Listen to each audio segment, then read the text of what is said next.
Le dernier souffle du feu. Chapitre 4. La paix n'existe plus. Des cannibales. C'étaient des cannibales.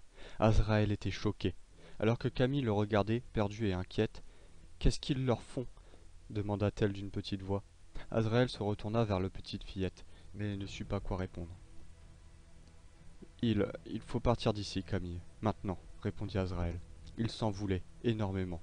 C'est comme ça que le monde marche à présent. Il ne faut faire confiance à personne, uniquement à soi-même. Azraël ne participerait jamais à quelque chose de si cruel, plutôt mourir. Avec les autres demanda Camille, ignorante, et serrant son doudou dans ses bras. Non, tous les deux. Les autres ne sont pas de bonnes personnes. Ils font du mal à ces personnes en bas. Allons-y, dit Azraël. Il remonta les escaliers et prit Camille dans ses bras pour l'emmener dehors. Cependant, en ouvrant la porte de la cabane, ils se retrouvèrent nez à nez avec Ronald, le garde qui criait souvent. « Qu'est-ce que vous faites ici » cria-t-il. Azraël et Camille eurent un grand sursaut. Ronald les regardait agressivement, avec la main posée sur son arme à feu dans son holster. J'ai demandé où se trouvaient les toilettes à cette jeune fille, mais elle s'est trompée d'endroit apparemment. Je n'ai rien trouvé dans cette cabane. Tu sais où elle se trouve demanda Azraël. Ronald continua de les dévisager. Il avait l'air très sérieux. Mais après un moment, il se calma. Retournez vous coucher. Tu n'as qu'à te retenir, ça peut attendre demain, dit-il. Azraël hocha la tête pour dire oui, et ils retournèrent dans leur tente. Sans aucun doute, Ronald allait les surveiller toute la nuit. Il n'allait pas pouvoir s'échapper. Avait-il compris? Avait-il cru au mensonge d'Azraël? Il fallait partir le plus vite de cet endroit, avant de se retrouver dans leur repas. Tout ça était un piège depuis le début. Ils avaient tout inventé depuis l'autoroute pour que je leur fasse confiance. Et tous ces gens dans le garde-manger, ils ont vécu la même chose que moi. Bordel, je me suis fait avoir, pensa Azraël. Azraël n'avait pas dormi de la nuit. Il n'avait fait que de penser à comment s'échapper de cet endroit, et si possible avec la petite fille. Sa main n'avait pas quitté d'une seconde son revolver. Malheureusement, 3 balles n'allaient pas suffire pour un camp d'environ 30 personnes. Au premier chant d'oiseau, Azraël prit son sac à dos, son arme et sortit de sa tente. Il se dirigea ensuite hâtivement vers la tente de Camille sans perdre de temps. Il n'y avait pas encore trop de monde dehors, c'était le moment. Il ouvrit la tente, mais il n'y avait personne à l'intérieur, seulement le doudou de la jeune fille, qu'Azraël ramassa avec frayeur. Il mit le doudou dans son sac et se retourna. Pratiquement tout le camp était derrière lui, le scrutant avec un regard diabolique. Ronald était là, avec Camille dans ses bras, qui était terrorisée, ainsi que Richard, le chef du camp, et Lucie, la menteuse. Azraël n'hésitait pas une seconde à prendre son arme et à le pointer sur Richard. « Ils me veulent vivant, pour que la chair ne périsse pas, » pensa-t-il. « Donnez-moi la fille et laissez-moi partir, je n'hésiterai pas à tirer, » dit Azraël, confiant. Quelques hommes du camp se mirent à pointer leurs fusils sur Azraël. « On ne comptait pas te manger, Azraël. Je ne rigolais pas quand je te disais que tu pouvais être utile. Mais tu dois comprendre, toutes les plantes que l'on mange sont fortement irradiées. Les plus forts mangent les plus faibles, c'est comme ça que ça marche à présent, expliqua Richard.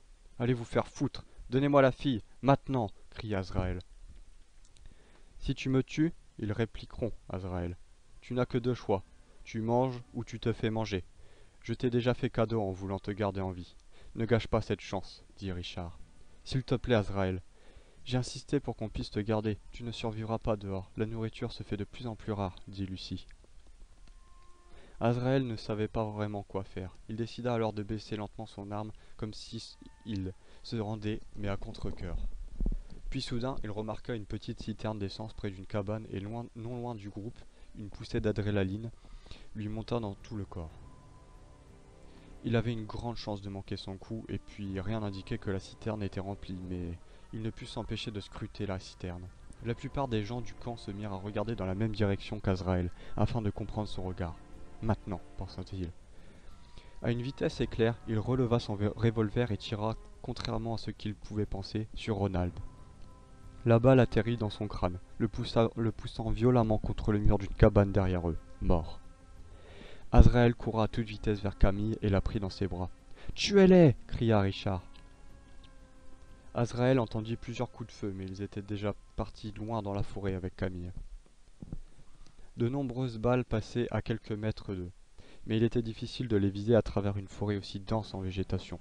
Pourtant, une des balles atterrissa dans la jambe d'Azraël, qui laissa pousser un grand cri de douleur, mais il ne s'arrêta pourtant pas. La petite fille pleurait, elle était effrayée. Derrière, les hommes du camp étaient en train de les rattraper. « Camille, cache-toi derrière cet arbre, je reviens, » dit Azraël. « Non, ne me laissez pas tout seul, monsieur, s'il vous plaît, j'ai peur, dit Camille en pleurant. « Je dois faire quelque chose ou ils vont nous récupérer, Camille.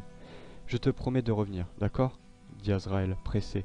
Camille fit oui de la tête. Alors Azraël partit discrètement dans la direction du camp. Quelques minutes passèrent et les personnes du camp avaient formé plusieurs groupes pour chercher Azraël et Camille. Camille n'en pouvait plus. Chaque minute lui semblait aussi longue qu'une heure entière et elle entendait du bruit près d'elle. « Revenez, je vous en supplie, revenez !» chuchota la fillette en pleurant.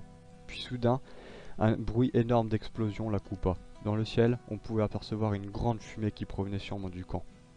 Azraël y était revenu pour tirer sur la citerne. « Au feu! Au feu! Revenez tous !» cria quelqu'un au loin. Camille pouvait entendre des cris au loin. Des cris encore plus horribles que d'habitude. Quelques personnes étaient en train de brûler. Azraël apparut soudainement et fit sursauter Camille. « Allons-y, ne perdons pas de temps. »